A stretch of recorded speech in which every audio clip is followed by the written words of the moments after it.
Coach, please. Coach, you back on the road again, obviously, starting with Missouri, then LSU, and now Mississippi State. You're playing a road game against a team that's coming off a week break. I don't know how, sometimes the schedule just lines up that way. Just what are the challenges of going to Mississippi State? And then the second part of that, obviously for Rukia, this could be a highly emotionally charged game. How do you sort of help her? Yeah, this is actually our third road game in a row where the team had the week to prepare. Missouri did, LSU did, and now Mississippi State. So obviously it's a challenging stretch for us. And, as we go down there, we know that they're going to be fresh, they're going to be rested, high energy. They change up their defenses. They did a really good job of attacking us, getting the ball to the paint, I thought, in our first game. And had a shot, I think in the third, maybe the fourth quarter, to tie the game. Missed it, we scored, got a stop and scored again, and were able to pull away. But that was a tight game for a long time, and so we've got to go in and understand it's going to be a challenge. I would imagine it would be emotional for Rukia, first time back, and I think the important thing for her is to continue to stay locked in on what she's doing, be in the moment, whether that is practice or the game, and utilize her teammates to help her do that. Kellie, just kind of with where the record's at, every game kind of feels like a must-win. You gotta really capitalize on the opportunities that you have left. How do you kind of balance that as a coach of, keeping the urgency, but also not making that pressure on them? Yeah, I don't think the players right now are feeling it as pressure. I think they do have a little bit of urgency. They've had really good focus and pretty good mindset going into the games and going into practices. So I think that's where we want to stay. And you can't look at it as it's just an opportunity. I mean, that's how you have to look at it. It's an opportunity to go out and play basketball. And, obviously we want to play well. And we feel like if we go out and play well, we've got a good chance to win. Justine Bissatt's been getting in games pretty early. What have you been seeing from her in practice, and where are you pleased with her progress? Yeah, she's continuing to get better and better, and I think she's more comfortable. We've seen a lot of strides forward for her on both ends of the court, and she can really score the ball.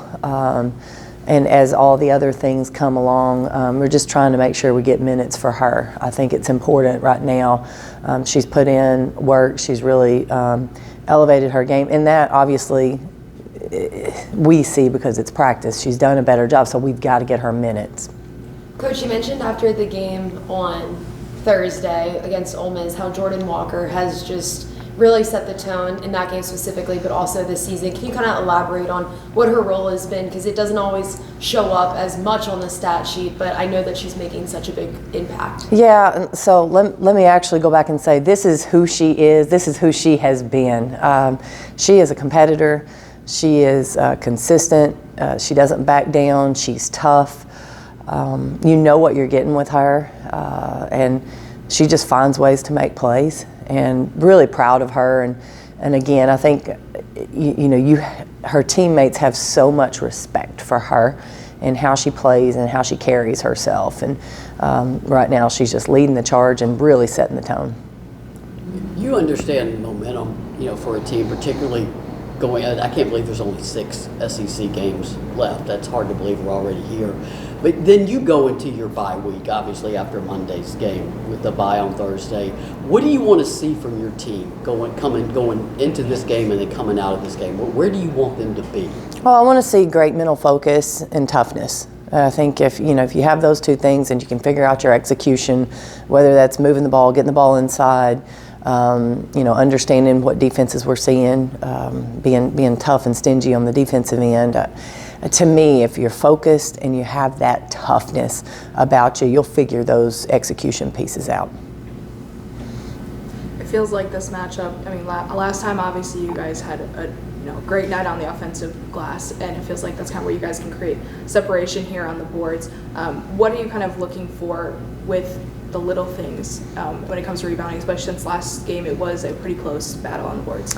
Yeah, I think we have to be mindful of where we're at on the court, our positioning, and some of that's going to be coaching, just putting our players in position that they're ready to get the rebound when the opportunity arises.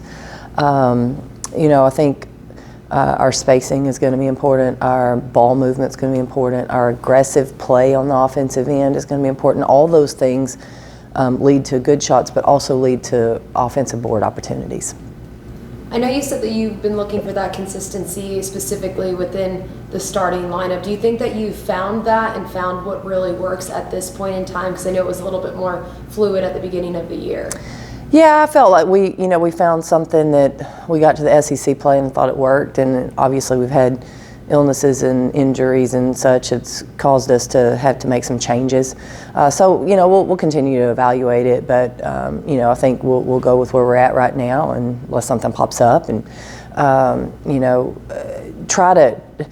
To me, the less changes you make, the easier it is for your players to be comfortable with their role and what they're doing. And players like to know what's about to happen. They want to understand it before it happens. And I think that takes a lot of stress off of them.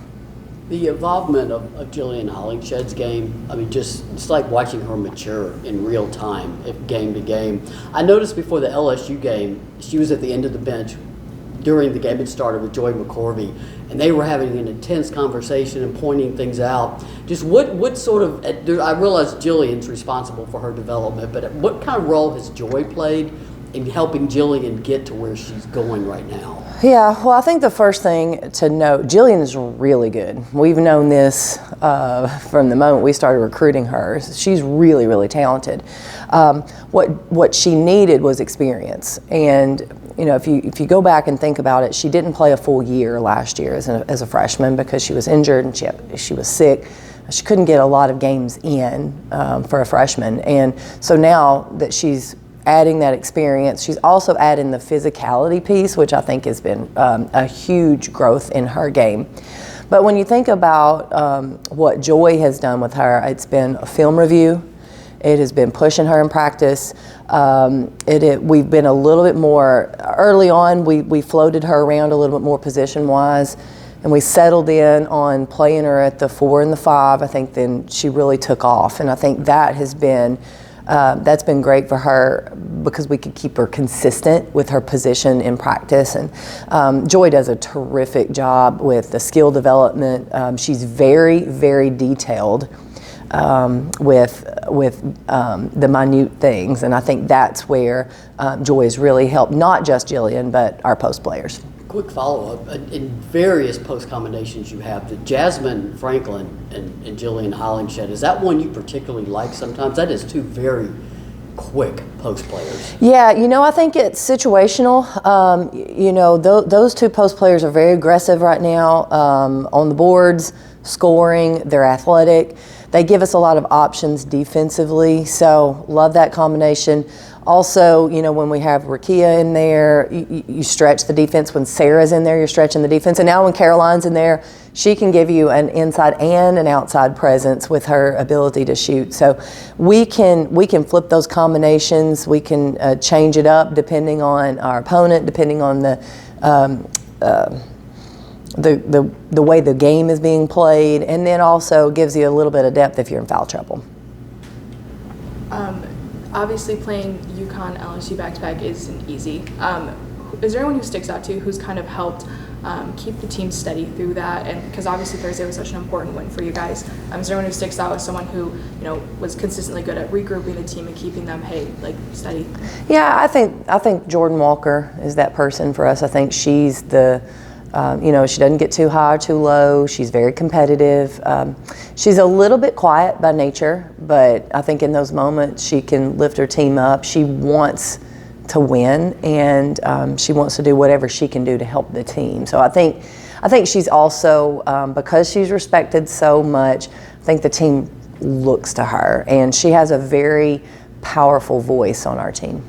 If you need comic relief, does that go to Jordan Horston?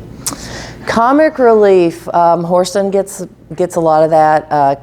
Kaya wins the day, and Caroline Stripling. The combination of Kaya and Caroline Stripling, they literally could have their own TV show. They are hilarious and great kids. All right. Thank you, Coach. All right.